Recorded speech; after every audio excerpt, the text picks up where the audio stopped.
এই জায়গাটি আমার কাছে অনেকটা খটকা লেগেছে যে কেন এরকম একটা নির্মল আনন্দের দিন আমরা যে বর্ষবরণ করব, সেই বর্ষবরণে আমাদের সবকিছুর মধ্যে শুভাশিস থাকবে, সবকিছুর মধ্যে আলো থাকবে এবং আমরা একটা স্বপ্ন দেখছি, একটা ভালো কাজ করছি, আগামীতে আমাদের দিন আরও ভালো যাবে।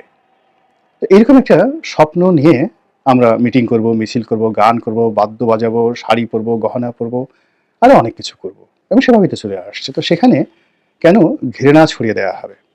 সেখানে কেন ভীতিকর মূর্তি এখানে প্রদর্শন করা হবে?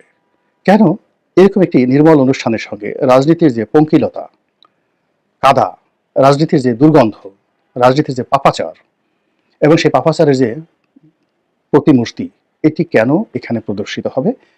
এই কালচারটা কেন আমরা এখানে শুরু করলাম? তিনি বা তার লোক যে কাজগুলো করেছেন, সেটা ব্যাংক লুট হোক, চাঁদাবাজি হোক, যা কিছু হোক, এর একটাও কি বন্ধ আছে? আরো বেশি করে করছে না? করার পরে কি হচ্ছে? আপনি সেই জিনিসগুলোকে মানুষকে না ভুলিয়ে আরও শেখ হাসিনা যে ছিলেন বাংলাদেশে, সেটাকে তার একটা মূর্তি তৈরি করে, বিভৎস মূর্তি করে আপনি দেখাচ্ছেন। ২ নম্বর হলো সেই একটা মানুষের চেহারাকে বিকৃত করে একটা কবিরা গুনাহ করছেন। ভীষণ রকম কবিরা গুনাহ করছেন। আল্লাহ রাব্বুল আলামিন মানুষকে তৈরি করেছেন সুন্দরতম অবয়ব দিয়ে। পৃথিবীর সবচেয়ে নিকৃষ্ট মানুষটিও আল্লাহর একজন বান্দা।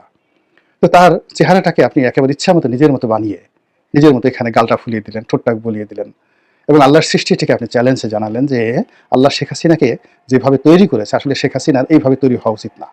শেখ হাসিনাকে চরিত্র যেরকম, আমরা যেভাবে শেখ হাসিনার দাঁত বানিয়েছি, নাক বানিয়েছি, চোখ বানিয়েছি, আল্লাহর উচিত এইভাবে বানানো। এটা সরাসরি শিরক, ভীষণ রকম শিরক। কাজেই এই কাজগুলো করে আপনি আপনার যে আত্মা, সোল, এটাকে আপনি মেরে ফেললেন।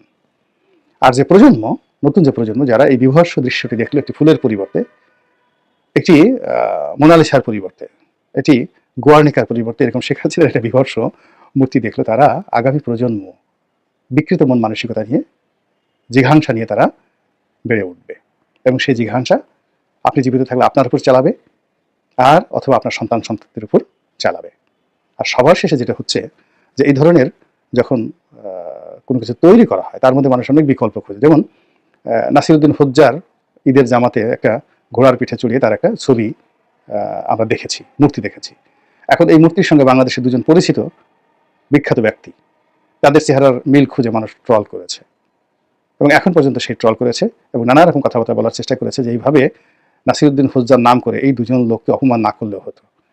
অনুরূপভাবে এই শেখ হাসিনার যে বিকৃত মূর্তি, এই মূর্তির মধ্যেও অনেকের মূর্তি অনেকে খুঁজে নিয়েছে এবং সেটা নিয়ে কিন্তু ট্রল তৈরি হয়েছে। মহান আল্লাহ আমাদের সবাইকে হেদায়েত দান করুন এবং হেফাজত করুন। আসসালামু আলাইকুম ওয়া রাহমাতুল্লাহি ওয়া বারাকাতুহু।